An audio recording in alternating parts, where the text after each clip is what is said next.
So hello guys. सो आज हम लोग क्या सीखेंगे। इतना गिरा, देखिए काम तो अच्छा खासा हो गया है ना।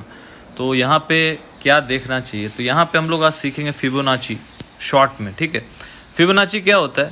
देखो मार्केट जहाँ से गिरा है ये 48,300 से लेके ये बॉटम तक, तो यहाँ तक हम लोगों ने फिबोनाची का टूल जो आता है आप वो यूज़ कर सकते हो। टॉप से मैंने लिया, बॉटम तक मैंने इसको प्लेस किया। तो फिबोनाची क्या कहता है, फिबोनाची ये कहता है कि मान के चलिए जब मार्केट गिर रहा है, पूरा गिर गया, यहाँ से लेके यहाँ तक गिर गया, तो ये जब रिट्रेसमेंट करता है ना तो 23% के लेवल को पहले क्रॉस करता है। मतलब जितना भी गिरावट हुआ है उसका 23% वो क्या करेगा, पहले रिकवर होगा। और इसके ऊपर यदि कोई कैंडल क्लोज कर गया, कोई भी क्लोजिंग आ गया, जो भी टाइम फ्रेम पे आप पर्टिकुलर देख रहे हो उस पर देखिएगा, तो 23% का यदि आता है तो फिर वो 38% तक के लिए जाएगा, और फिर 50% के लिए जाएगा, और फिर 60%, और 60% से या तो रिवर्स हो जाएगा, है ना, और या तो फिर इसके ऊपर यदि क्लोजिंग कर गया कोई कैंडल तो फिर यहाँ से पूरा रिवर्स हो जाएगा, जो भी गिरावट हुआ है सब वो नल एंड वॉइड हो जाएगा।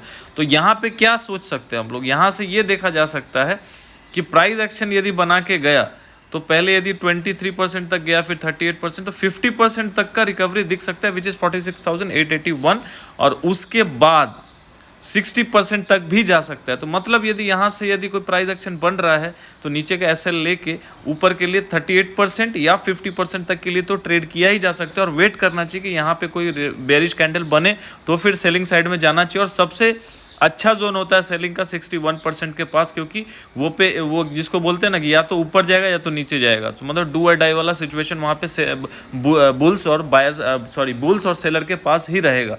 तो यहाँ पे जाके अच्छा एक व्यू मिलता है कि चलो यहाँ से यदि कोई बेरिश कैंडल मिलेगा, क्योंकि 61% के बाद यदि ऊपर चला गया तो रिवर्सल हो जाएगा, जितना भी गिरा है नल एंड वॉइड हो जाएगा। और यदि यहाँ पे कोई बेरिश कैंडल बन गया तो वहाँ पे सेलर क्या करेगा, हावी हो जाएगा, बुल्स डर के मारे अपना स्क्वायर ऑफ करने लगेंगे पोजीशन, तो वहाँ से फिर गिरावट होकर नीचे के लिए हम लोग फिर यहाँ तक आ सकते हैं।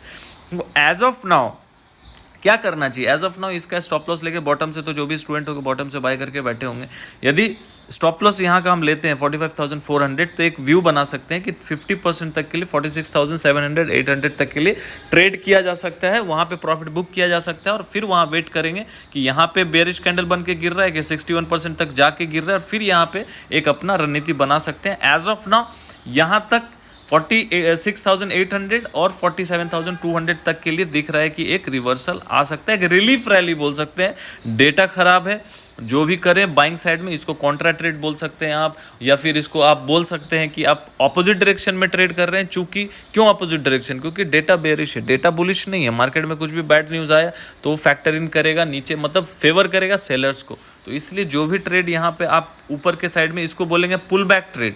पुल बैक क्योंकि यहाँ से गिरा और एक पुल बैक प्राइस एक्शन बना के जाएगा, फिर वो गिर सकता है। तो इस पुल बैक को प्ले करने के लिए नीचे के स्टॉप लॉस डाल के ही आपको ट्रेड करना चाहिए। आशा करता हूँ आपको समझ में आया होगा। यदि अच्छा लगेगा वीडियो तो लाइक ज़रूर दबाइएगा। Thank you.